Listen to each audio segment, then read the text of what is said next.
Samuel Torres wiped the sweat from his forehead as he hammered the last nail into the wooden arch that would frame his wedding ceremony. The morning sun cast long shadows across his ranch in the Texas Hill Country, and everything looked perfect for tomorrow's celebration. His cattle grazed peacefully in the distant pastures, and the wildflowers his bride-to-be had planted around the house swayed gently in the warm breeze. Elena would arrive this afternoon with her family from San Antonio, along with the preacher and nearly 50 guests who would witness their union. Samuel had spent weeks preparing his modest ranch house, adding a fresh coat of white paint to the walls and building new furniture for their future together. The wooden floors gleamed, and he had even managed to install glass windows that sparkled in the sunlight. At 32, Samuel had lived alone on this land for 8 years, building his herd from nothing and carving out a life from the harsh Texas wilderness. His nearest neighbor lived 15 miles away, and he had grown accustomed to the solitude. But Elena had changed everything when she walked into his life 6 months ago at the general store in town. Her laugh had filled the empty spaces in his heart, and her gentle spirit had made him believe that love could bloom even in the loneliest places. The wedding dress hung carefully in his bedroom, wrapped in protective cloth that Elena's mother had sewn herself. It had belonged to Elena's grandmother, made of delicate lace and silk that seemed too precious for this rough frontier life.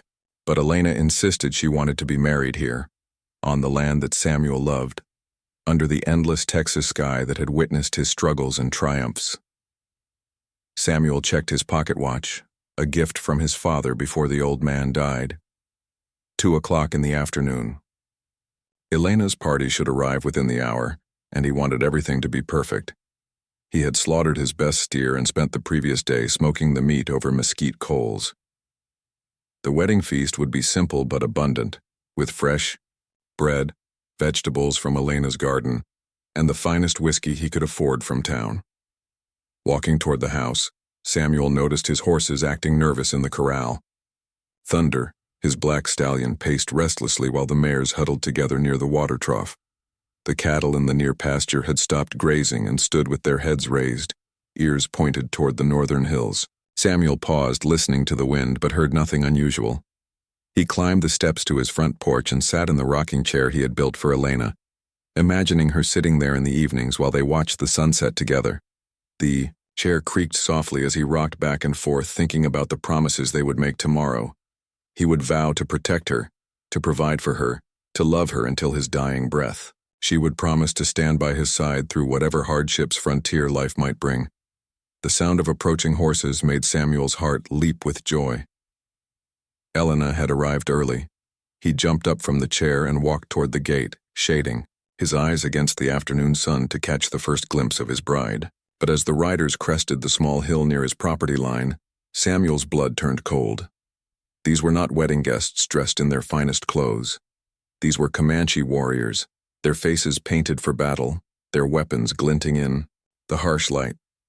Samuel counted at least 20 riders, maybe more, spreading out in a wide line as they approached his ranch.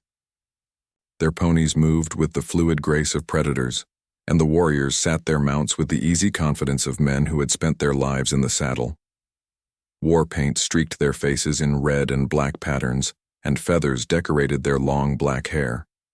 Some carried lances tipped with iron points, while others held rifles that caught the sunlight. Moving slowly so as not to provoke an attack, Samuel backed toward his house while keeping his eyes on the approaching warband. His rifle hung over, the fireplace inside, and he had a pistol in the kitchen drawer. But what good would 2 weapons do against 20 warriors?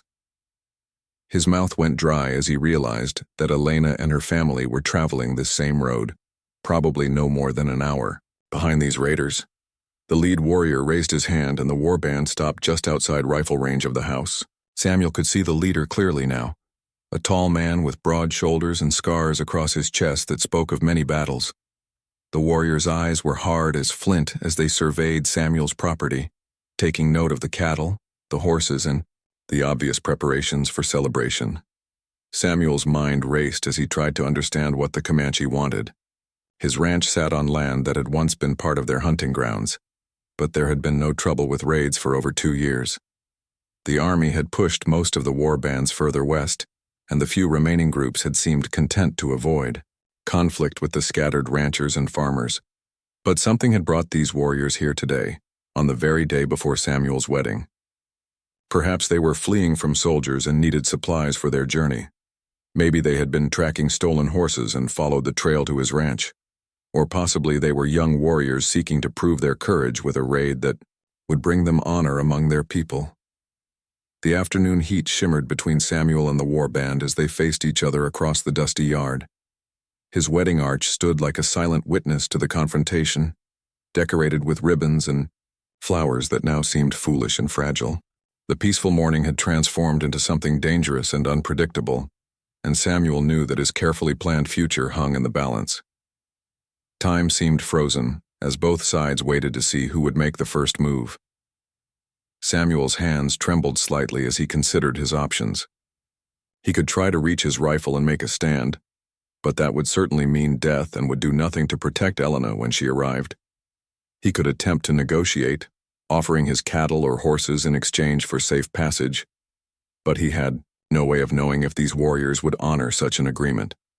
The sun continued its journey across the cloudless sky, marking the passage of minutes that felt like hours. Somewhere down the road, Elena was traveling toward what should have been the happiest day of their lives, completely unaware of the danger that waited at her destination. Samuel closed his eyes briefly and said a silent prayer, asking for the wisdom to find a way to protect the woman he loved and the guests who would soon arrive to celebrate their union. The Comanche leader dismounted from his paint horse with fluid grace, his moccasins making no sound as they touched the dusty ground. Samuel watched every movement, noting how the warrior's hand rested casually on the handle of his tomahawk. The other raiders remained mounted, forming a loose semicircle around the ranch house, their weapons ready but not immediately threatening. Samuel forced himself to stand tall and meet the leader's gaze directly.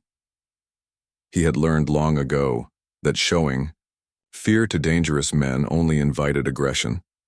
The warrior approached slowly, his dark eyes taking in every detail of the ranch, from the freshly painted house to the decorated wedding arch.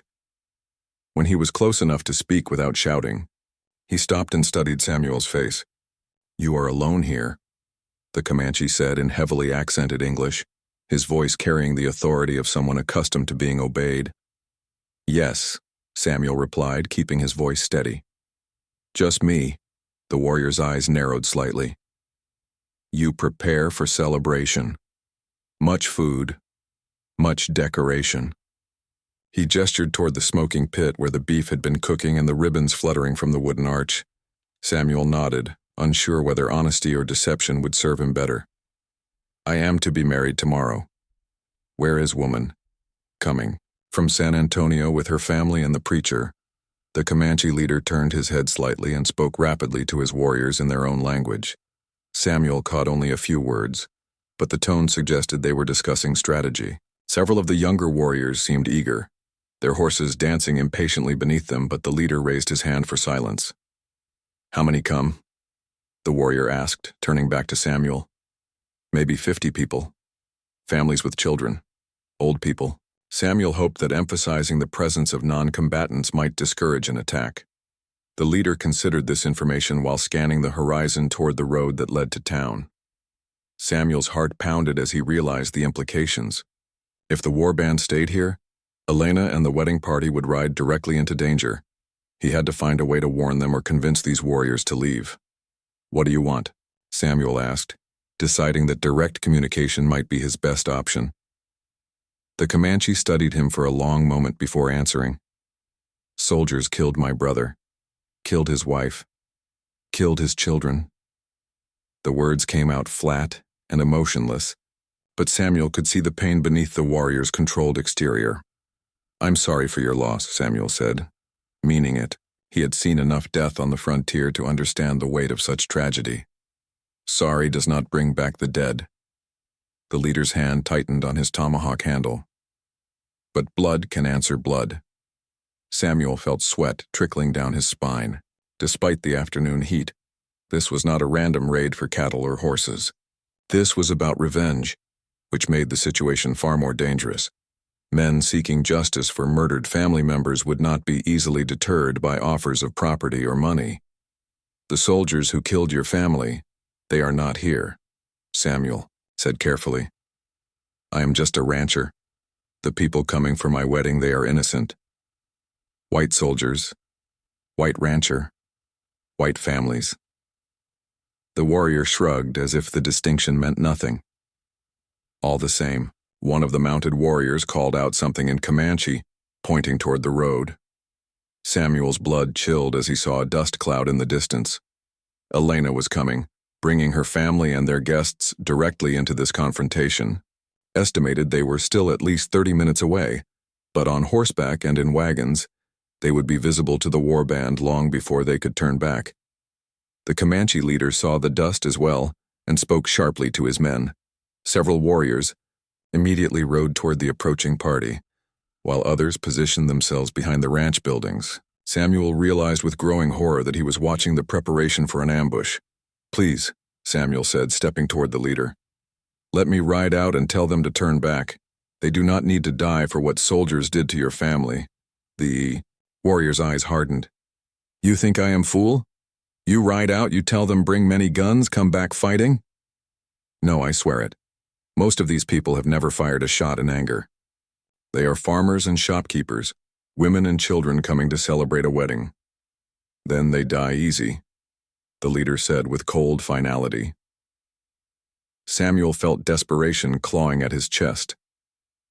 In less than an hour, Elena would ride into this trap, along with her parents, her younger sister, and dozens of other innocent people. The preacher who would perform the ceremony was an elderly man who could barely lift a Bible, let alone defend himself against seasoned warriors. What if I give you something in exchange for letting them pass? Samuel asked, grasping for any solution that might save Elena's life. The Comanche leader tilted his head, showing mild interest. What do you offer? Samuel's mind raced through his possessions. His cattle represented years of hard work, and his horses included some of the finest bloodlines in Texas. But he also knew that material goods might not be enough to satisfy a man seeking vengeance for murdered children. All my cattle, my horses, everything I own. And you? The question hung in the air between them like a physical presence. Samuel understood the implication immediately. The warrior was offering to trade Elena's life for his own. It was not really a negotiation, but rather a choice between which innocent people would die. Samuel thought of Elena's laugh, the way her eyes lit up when she talked about their future together, the gentle touch of her hand when she had accepted his proposal. He thought of her parents who had welcomed him into their family despite his rough edges and simple ways. He thought of her sister Maria, barely 16 and full of dreams about her own future. If I agree, you will let them pass unharmed? The leader nodded slowly. They go back to San Antonio. No one follows. No soldiers come looking. And my death will satisfy your need for justice. One death for one family is fair trade. Samuel knew it was not really fair, but fairness had little meaning on the frontier where violence and tragedy struck without warning or reason. What mattered now was saving Elena and the innocent people who were riding toward what they believed would be a celebration of love and hope. The dust cloud on the road was growing larger, which meant the wedding party was getting closer. Samuel had perhaps 20 minutes to make his decision and convince the Comanche leader to honor their agreement. 20 minutes to choose between his own life and Elena's, between his dreams of building a family and ensuring that she would live to build one with someone else. The afternoon sun beat down mercilessly as Samuel stared into the impassive face of the warrior who held so many lives in his hands. Somewhere in the distance, a meadowlark sang its liquid song, oblivious to the human drama playing out beneath the endless Texas sky. Samuel closed his eyes and made his choice. When he opened them again, he saw something that might have been respect in the Comanche leader's face. I agree, he said simply. My life for their safety.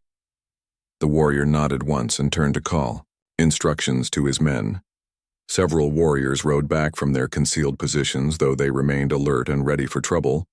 Samuel watched the dust cloud growing closer and tried to calculate how much time remained before Elena would see the warband and realize the danger. You right message, the leader said. producing a piece of bark and a charcoal stick from his supplies. "Tell woman go back. Tell her you cannot marry." Samuel took the crude writing materials with hands that trembled slightly. This would be the hardest letter he had ever written, and possibly the last words Elena would ever receive from him. He knelt on the ground and began to scratch out his message, choosing each word carefully. "Elena, my beloved, do not come to the ranch. Danger here. Take everyone back to San Antonio immediately and do not look back. Do not try to help me or send soldiers. Just go and live your life. Remember me with happiness, not sorrow. You are the best thing that ever happened to me, Samuel." He folded the bark message and handed it to the Comanche leader, who examined the marks with interest, despite not being able to read them. "This will make her leave? If she believes I wrote it willingly, yes. She will be heartbroken, but she will go." The leader mounted his horse and selected a young warrior to carry the message. Samuel watched as the rider galloped toward the approaching dust cloud, knowing that within minutes Elena would read words that would shatter her dreams of their future together. It was a cruel kindness, but the only way to save her life. While they waited, Samuel found himself studying the faces of the Comanche warriors.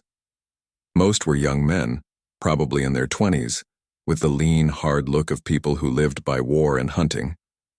But he could see the grief in their eyes, especially in their leader's face.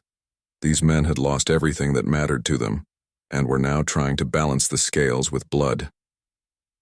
"What was your brother's name?" Samuel asked quietly. The leader looked surprised by the question.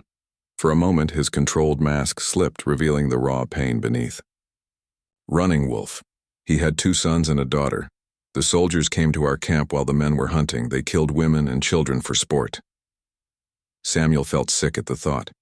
He had heard stories of such atrocities committed by soldiers who saw all Indians as enemies regardless of age or gender. The frontier bred violence on both sides, creating cycles of revenge that seemed to have no end. How old were his children? The boys were 6 and 4 winters. The girl had seen 2 winters. The leader's voice remained steady, but his knuckles whitened as he gripped his reins. Samuel tried to imagine the horror of losing such young children and felt his resolve strengthen. If his death could prevent Elena from experiencing that kind of loss, then it was a price worth paying.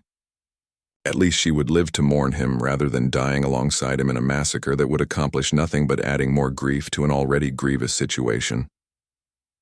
The messenger returned at a gallop, speaking rapidly in Comanche. Samuel could not understand the words, but the gestures toward the dust cloud suggested that the message had been delivered. The leader listened intently, then nodded with satisfaction. "Your woman reads the message. She cries much. But she turns the wagons around." Samuel felt both relief and heartbreak wash over him in equal measure. Elena was safe, but she was also suffering, believing that he had abandoned her on their wedding day. He would never have the chance to explain the truth or tell her how much her safety meant to him. The dust cloud began moving away from the ranch, growing smaller as the wedding party retreated toward San Antonio. Samuel watched until it disappeared completely, knowing that he was seeing Elena for the last time. She would return to her father's house, probably lock herself in her room for days, and eventually emerge to rebuild her life without him. "It is done," the Comanche leader said. "She is gone." Samuel turned to face the warriors who surrounded him. Some looked impatient, eager to complete their mission of revenge. Others seemed almost reluctant, perhaps recognizing something honorable in Samuel's willingness to sacrifice himself for others. But honor would not save his life now. "How will you do it?" Samuel asked, surprised by how calm his voice sounded. "You choose. Knife, tomahawk, arrow, gun." Samuel considered the options. A quick death seemed preferable to a slow one, but he also wanted to maintain his dignity in these final moments. "Gun," he said finally. The leader nodded and dismounted again. He drew a pistol from his belt, a weapon that looked like it had been taken from a soldier. Samuel wondered briefly if this might be the same gun that had killed the warrior's brother, creating a grim symmetry in its use for revenge. You want to speak to your gods? The leader asked. Samuel appreciated the courtesy. He bowed his head and said a silent prayer, asking for forgiveness for his sins and for Elena's happiness in whatever life awaited her. He also prayed for peace, to somehow find these grieving warriors, though he doubted that his death would truly heal their wounds. When he opened his eyes, Samuel saw that several of the younger warriors had dismounted and were examining his ranch with professional interest.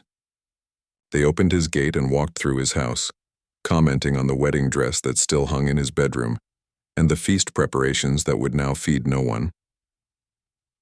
One warrior emerged from the house carrying Samuel's rifle and the bottle of good whiskey he had been saving for the wedding toast.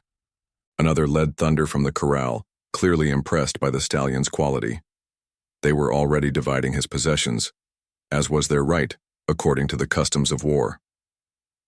You have last words? The leader asked, raising the pistol. Samuel thought for a moment, then spoke clearly so that all the warriors could hear. Tell your people that not all white men are your enemies. Some of us just want to live in peace and raise families, the same as you. Maybe someday your children and ours can find a way to share this land without killing each other. The Comanche leader studied Samuel's face for a long moment as if trying to memorize it. You are a brave man, he said finally. You die with honor. Samuel stood straight and looked directly into the barrel of the gun that would end his life. The afternoon sun was beginning its descent toward the western horizon, painting the sky in shades of gold and orange. It was beautiful country, worth dying for, and he was grateful that Elena would live to see many more such sunsets. The crack of the gunshot echoed across the Texas hills, startling the cattle in the distant pastures and sending a flock of crows wheeling into the sky. The warband mounted their horses and rode away toward the north, leaving behind a silent ranch where wedding preparations stood as monuments to dreams that would never be fulfilled. Elena Rodriguez sat in the back of her father's wagon, clutching the piece of bark that had destroyed her world. The charcoal letters were already smearing from her tears, but she had memorized every word Samuel had written. The wedding dress lay crumpled beside her, no longer a symbol of joy but a reminder of dreams that had crumbled in a single afternoon. Mija, please eat something, her mother said softly, offering a piece of bread from their traveling supplies. You have had nothing since yesterday. Elena shook her head and turned to stare at the empty road behind them. They had been traveling for 2 days now, returning to San Antonio with heavy hearts and unanswered questions. The other wedding guests rode in somber silence, their festive clothes now seeming foolish and inappropriate. I do not understand, her sister Maria whispered. Samuel loved you. Why would he send us away like this?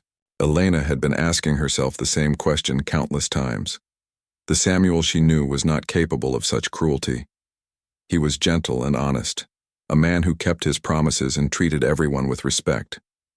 Something was wrong, terribly wrong, but she could not understand what had happened at his ranch. Her father, Don Carlos Rodriguez, rode his horse alongside the wagon. His weathered face showed deep concern as he watched his daughter's suffering. Elena, we should report this to the sheriff when we reach town. A man does not simply change his mind on his wedding day without reason. What would you tell the sheriff, Papa? That Samuel decided he did not want to marry me? That is not a crime. But the message, it was so strange, written on bark with charcoal like an Indian might write. And why did he not come himself to speak with us? Elena had noticed these things too, but she had been too heartbroken to think clearly about their significance. Now, as her initial shock began to fade, questions began forming in her mind. Samuel owned paper and proper ink. He had written her beautiful letters during their courtship, using elegant words and careful handwriting. The crude message on bark seemed like something written by a different person entirely. Turn the wagons around, Papa. Don Carlos reined in his horse. What did you say? I said turn the wagons around. We are going back to the ranch. Elena, no. You heard what Samuel wrote.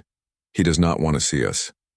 Elena climbed down from the wagon before it came to a complete stop. That message was not written by the Samuel I know. Something happened at the ranch, something that forced him to send us away. I will not abandon the man I love without knowing the truth. Her mother climbed down after her, taking Elena's hands in her own. Daughter, I understand your pain, but sometimes people change their minds about marriage. Perhaps Samuel realized that frontier life would be too hard for a woman from the city. No, Mama, you did not see how he looked at me when he proposed. You did not hear the plans he made for our future. That man would not have sent me away with a message scratched on tree bark. Elena's voice grew stronger with each word, her certainty overcoming her grief. Maria jumped down from the wagon as well. Elena is right. Something is not normal about this. Samuel spent weeks preparing for the wedding. He built furniture and painted his house. Why would a man do all that work if he planned to change his mind? The other wedding guests began gathering around the Rodriguez family, listening to the conversation with growing interest. Elena looked at their faces and saw doubt replacing disappointment.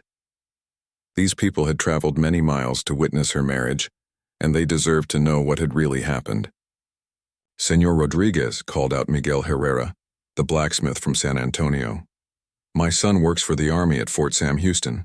He says there have been reports of Comanche raiders in this area. Don Carlos frowned. What kind of reports? A war, band led by a chief whose family was killed by soldiers. They are seeking revenge, attacking isolated ranches and settlements. Elena felt her blood turn cold. How many men in this war band? 20, maybe more. All experienced warriors. The pieces of the puzzle began falling into place in Elena's mind. Samuel alone at his ranch, facing a war band seeking vengeance against white settlers. He would have tried to protect her and the wedding guests by sending them away, even if it meant breaking her heart. We have to go back, she said urgently. Samuel is in danger. Her father shook his head. If there are Comanche raiders at the ranch, then Samuel is already dead. Going back will only get us all killed. Then we get help. We ride to the fort and bring soldiers. By the time we reach the fort and return with troops, it will be too late, Miguel said gently. If the war band was at Samuel's ranch 2 days ago, they are long gone by now. Elena felt despair crushing her chest. If Samuel was dead, then she had spent the last 2 days hating him for abandoning her when he had actually died trying to protect her. The thought was unbearable. I have to know, she said firmly. I have to see what happened with my own eyes. Don Carlos studied his daughter's determined face and recognized the stubborn strength she had inherited from him. Very well. But we do not all go. Just me, you, and Miguel. The others will continue to town and report to the sheriff. Within an hour, a small party was riding back toward Samuel's ranch. Elena rode her father's best mare, pushing the animal harder than was wise but unable to control her urgency. Miguel followed on his sturdy gelding, carrying a rifle and wearing the grim expression of a man who had seen violence before. Don Carlos rode beside his daughter, ready to protect her from whatever they might find. The sun was setting as they approached the hill that overlooked Samuel's property. Elena's heart pounded as they crested the rise and looked down at the ranch below. From this distance, everything looked normal. The house stood intact, and she could see cattle grazing in the pastures. But as they rode closer, details became visible that made Elena gasp with horror. The wedding arch had been torn down, its ribbons scattered by the wind. The corral gate stood open and Samuel's horses were gone. Crows circled above something near the house, and their harsh cries filled the evening air with an ominous sound. Stay, here, Don Carlos commanded as they reached the yard. Let Miguel and me look first. But Elena was already dismounting, her legs shaking as she walked toward the house. The front door hung open, and she could see that the interior had been ransacked. Furniture was overturned, and Samuel's possessions were scattered across the floor. Elena, do not go any further, Miguel called out, but she ignored him. She found Samuel behind the house, lying motionless near the smoking pit, where he had prepared their wedding feast. His body showed no signs of torture or mutilation, just a single bullet wound to the chest. His face was peaceful, almost serene, as if he had faced death without fear. Elena knelt beside the man she had loved and placed her hand on his cold cheek. "I am so sorry," she whispered. "I am sorry I doubted you. I am sorry I was not here to stand with you." Don Carlos approached carefully, his rifle ready in case the raiders returned. "Elena, we cannot stay here. It is not safe." She nodded but did not move. Looking at Samuel's face, she could see the courage it must have taken to face a warband alone, knowing he would die but determined to protect her and their guests. He had saved her life with his sacrifice, and she would carry that debt forever. "We will take him home," she said finally. "He will not lie alone in this place." As the three of them prepared Samuel's body for transport, Elena made a silent promise to the man who had died for love. She would tell his story, ensuring that people remembered his courage and sacrifice. And somehow, she would find a way to honor the life he had given her by living it fully and well. 6 months had passed since Samuel's funeral, but Elena could still see his face clearly in her dreams. She had thrown herself into work at her father's mercantile store in San Antonio, trying to lose her grief in the familiar routines of commerce and daily life. But every cowboy who walked through the door, every rancher who came to buy supplies reminded her of the man she had lost. The story of Samuel's sacrifice had spread throughout Texas, growing in the telling, until it became the kind of legend that people shared around campfires and in saloons. Some versions painted him as a hero who single-handedly fought off 20 warriors. Others claimed he had been tortured for days before finally dying. Elena tried to correct these embellishments whenever she heard them, but the truth seemed less dramatic than the myths people preferred. What haunted her most was not knowing exactly how Samuel had died. The single bullet wound suggested he had been executed rather than killed in battle, but she could not understand why the Comanche would have shown such restraint. War bands were known for taking scalps and counting coup on their enemies. Yet, Samuel's body had been left intact and undisturbed except by scavengers. "Elena, there is someone here to see you," her father called from the front of the store. She looked up from the inventory ledger she had been updating and saw a tall man in buckskin clothes standing near the counter. His skin was deeply tanned, and his hair hung to his shoulders in the style favored by men who spent their lives on the frontier. But what caught her attention were his eyes, which held a sadness she recognized from her own mirror. "Miss Rodriguez, my name is James Morrison. I am a translator for the Army at Fort Sam Houston. I wonder if I might speak with you about Samuel Torres." Elena felt her heart skip a beat. "What do you know about Samuel?" Morrison glanced around the store, noting the customers browsing among the shelves. "Perhaps we could speak privately?" Elena led him to the small office behind the counter where her father conducted his business dealings. She offered Morrison a chair, but he remained standing, his hat held respectfully in his hands. "Miss Rodriguez, I have recently returned from a peace negotiation with a Comanche band, led by a chief named Stone Bear. During our talks, he told me something that I believe you should know." "About Samuel?" "About the day he died, yes, ma'am. Stone Bear was the leader of the war party that came to your intended's ranch." Lena gripped the edge of her father's desk so tightly that her knuckles turned white. "You spoke with Samuel's killer?" "I did. And what he told me changes everything you think you know about that day." Morrison sat down heavily, as if the weight of his knowledge was too much to bear standing. "Stone Bear's brother and his family were murdered by cavalry soldiers at a peaceful camp near the Brazos River. The soldiers were drunk and looking for sport. They killed women and children, Miss Rodriguez. Babies." Elena felt sick, but she forced herself to listen. "What does this have to do with Samuel?" "Stone Bear was seeking vengeance. His war party had already attacked 2 other ranches, killing everyone they found. When they came to Samuel's place, they expected to do the same. But they did not kill everyone. They killed only Samuel." Morrison nodded slowly. "That is what makes this story remarkable. According to Stone Bear, Samuel offered to trade his life for the safety of you and your wedding party. He negotiated for your protection, Miss Rodriguez. He convinced them to let you live." Elena sank into her father's chair as the implication struck her. Samuel had not simply been in the wrong place at the wrong time. He had consciously chosen to die so that she could live. Stone Bear said he had never met a white man with such courage. Samuel faced death without begging or trying to run. He wrote that message to you himself, knowing it would break your heart, but also knowing it would save your life. Tears began, streaming down Elena's face, but these were different from the tears of grief she had cried for months. These were tears of pride mixed with sorrow, love mixed with loss. "Why are you telling me this?" she asked. "Because Stone Bear asked me to. He said Samuel died with honor, and that his woman should know the truth about his sacrifice." Elena wiped her eyes with her handkerchief. "Where is this Stone Bear now?" "Dead, Miss Rodriguez. He was killed 3 weeks ago in a fight with soldiers near Fort Concho. But before he died, he asked his son to remember the story of the brave white rancher who died to save his woman." The irony was not lost on Elena. The man who had killed Samuel was now dead himself, cut down by the same cycle of violence that had claimed so many lives on both sides.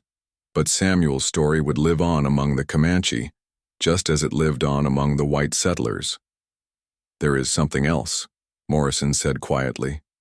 "Stone Bear told me that Samuel's last words were for you." Elena looked up sharply. "What did he say?" Morrison reached into his coat and pulled out a small leather pouch. "Stone Bear kept this. He said Samuel asked him to make sure it reached you someday, if the opportunity ever arose." With trembling hands, Elena opened the pouch and found Samuel's pocket watch inside, along with a small piece of paper wrapped around it. She unfolded the paper carefully and saw Samuel's familiar handwriting, though it was shakier than usual.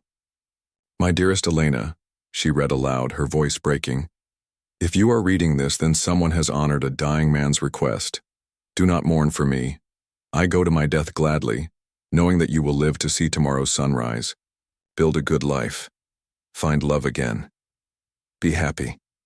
That is all I ever wanted for you. Your devoted Samuel." Elena pressed the watch against her heart and closed her eyes. Samuel had thought of her even in his final moments, had somehow found a way to send her one last message of love across the divide between life and death.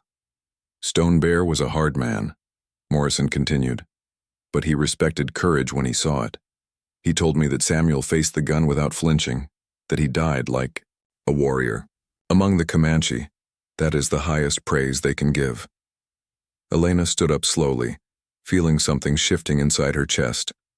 For months, she had been trapped in grief, unable to move forward or find meaning in her loss. But now she understood that Samuel's death had not been meaningless. It had been the final act of love from a man who valued her life more than his own. "Mr. Morrison, I want to thank you for bringing me this, but I also want to ask you something." "Of course, Miss Rodriguez." "Do you know if Stone Bear had any family? Children who might need help?"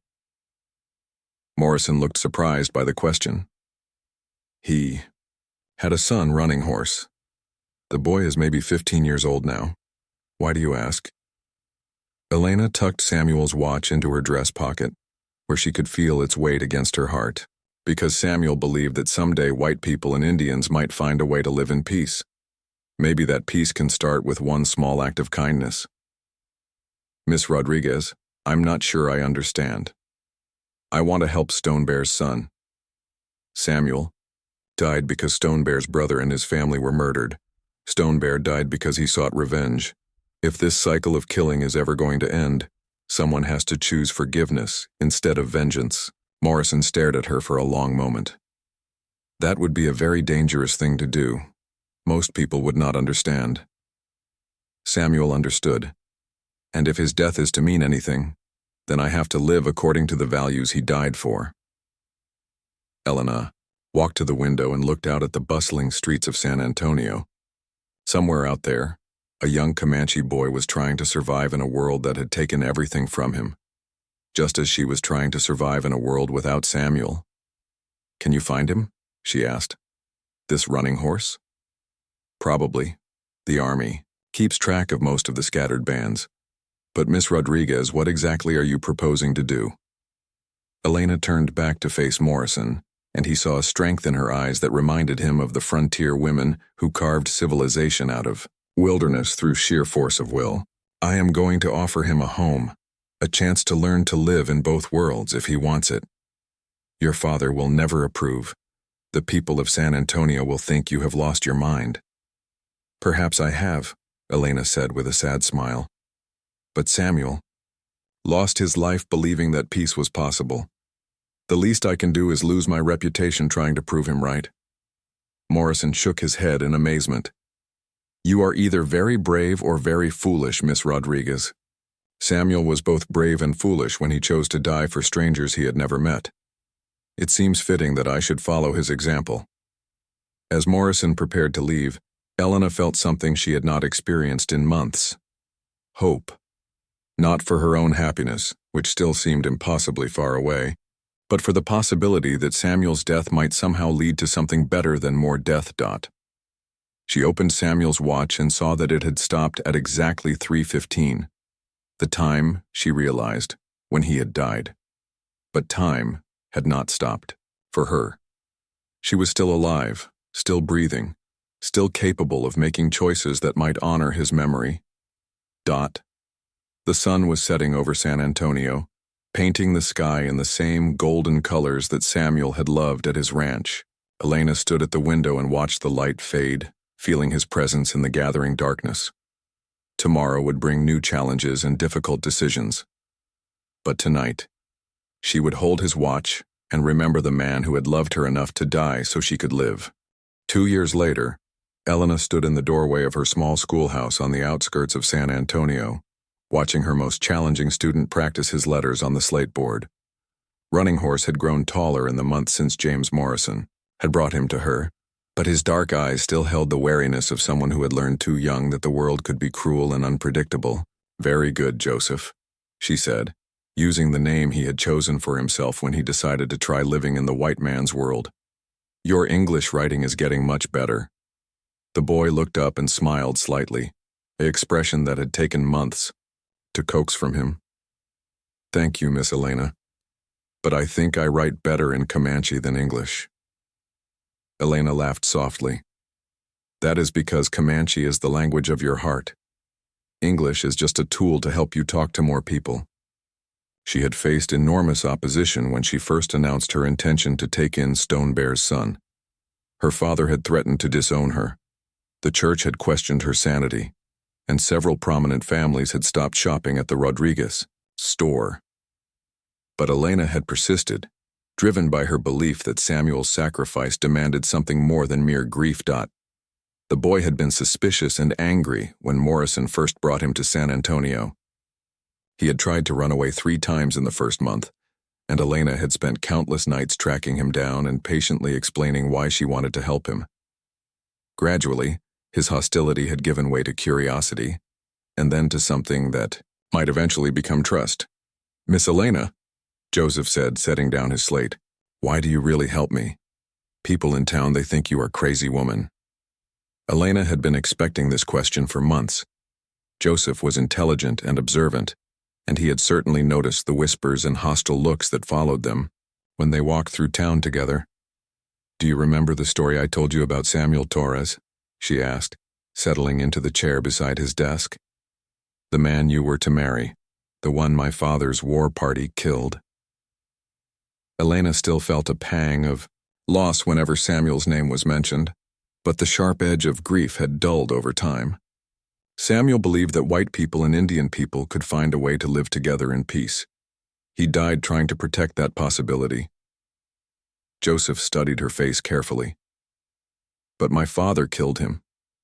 How can you not hate me for what my father did? Your father was trying to protect his family just like Samuel was trying to protect me. They were both good men caught in bad circumstances.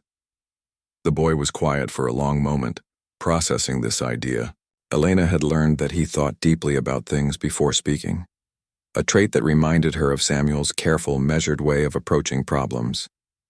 In my dreams, I sometimes see the soldiers who killed my uncle and his children, Joseph said finally. I want to kill them back, but you say that just makes more killing. What do you think? I think maybe you are right, but it is hard to stop being angry. Elena reached across the desk and placed her hand gently on Joseph's shoulder. Being angry is not wrong. Your family was murdered, and you have every right to feel angry about that. But what you do with that anger is your choice. Through the schoolhouse window, Elena could see the bustle of San Antonio's growing business district. The town was expanding rapidly as more settlers arrived from the east, drawn by stories of cheap land and new opportunities. Some of these newcomers were decent people looking for honest lives, but others brought prejudices and hatred that made her work with Joseph even more difficult. "Miss Elena, what will happen to me when I am grown?" Joseph asked. "I am not really white, and I am not really Comanche anymore either." It was a question that kept Elena awake at night. Joseph was learning to read and write, to speak English fluently, and to navigate the complicated social rules of white society. But he would always carry the marks of his Indian heritage in his features and his memories. Finding a place for him in either world would not be easy. "I think you will help other people who are caught between worlds," she said. "Maybe you will become a translator like Mr. Morrison, or maybe you will start a school for Indian children who want to learn white ways. There are many possibilities." Joseph nodded, but Elena could see the uncertainty in his eyes. She wished she could promise him that his future would be simple and happy. But the frontier did not offer such guarantees to anyone, especially to someone walking the dangerous line between two cultures. A knock at the schoolhouse door interrupted their conversation. Elena opened it to find James Morrison standing outside, his face grave with whatever news he carried. "Miss Rodriguez, I need to speak with you privately." Elena glanced back at Joseph, who had immediately tensed at the sight of Morrison. The boy's instincts still told him that white men in official positions meant danger. "It is all right, Joseph. Keep practicing your letters. We will finish our lesson in a few minutes." Elena stepped outside and closed the door behind her. "What is it, Mr. Morrison?" "There has been another raid. A family named Patterson, about 30 miles north of here. The whole family was killed, including 2 small children." Elena felt her heart sink. Every new attack made her work harder as people looked for someone to blame for the continuing violence. Joseph had already been threatened twice by angry townspeople who saw him as a symbol of everything they feared about Indians. Do you know which band was responsible? A group of young warriors led by a man called Red Hawk. He is Running Horse's cousin, Stone Bear's nephew. The implications hit Elena immediately. If word spread that Joseph was related to the raiders, his life in San Antonio would become impossible. People were already suspicious of her motives in taking him in. This connection would confirm their worst fears. "How long before people find out about the family connection?" "Maybe a few days. I came as soon as I heard, but news travels fast." Elena looked back through the window at Joseph, who was dutifully working on his letters, unaware that his world was about to be shattered again. She had promised herself in Samuel's memory that she would protect this boy, but she was beginning to understand how difficult that promise would be to keep. "What are my options, Kalagbi?" she asked. "You could send him north to the reservation. There are schools there run by missionaries, places that try to kill everything Indian about him. Or you could take him west, maybe to California, where people do not know his history." Elena considered both possibilities and rejected them equally. Sending Joseph away would be abandoning him, which was exactly what Samuel had died to prevent her from having to experience. "There is a third option," she said slowly. Morrison raised an eyebrow. "What is that?" "We tell the truth. We explain to people that Joseph chose to leave his father's ways behind, that he is trying to build a bridge between our peoples." "Miss Rodriguez, people are not in a mood to listen to such ideas. They want someone to pay for those dead children." Elena walked to the edge of the schoolhouse porch and looked out at the town that had become her battlefield. Somewhere in those streets lived the people she was trying to change, one heart at a time. It was slow work, often discouraging, but she had seen small victories that gave her hope. Mrs. Henderson now nodded politely when she passed Joseph on the street. Young Tom Miller had stopped throwing rocks when he saw Elena and Joseph walking together. Father Martinez had even mentioned in his sermon that Christian charity should extend to all God's children. These were tiny steps, but they were steps in the right direction. "Mr. Morrison, do you believe that Samuel Torres died for nothing?" The question caught Morrison off guard. "No, ma'am. I think he died for love." "Then help me make sure his death meant something more than just keeping me alive for a few more years. Help me prove that his dream of peace is possible."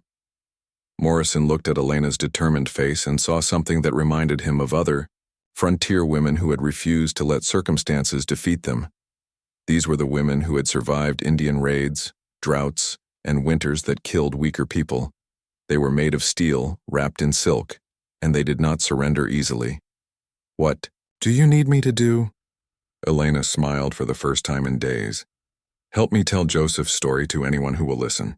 Help me show people that there is another way than just killing each other until nobody is left." As they talked, Elena could feel Samuel's pocket watch ticking steadily in her dress pocket.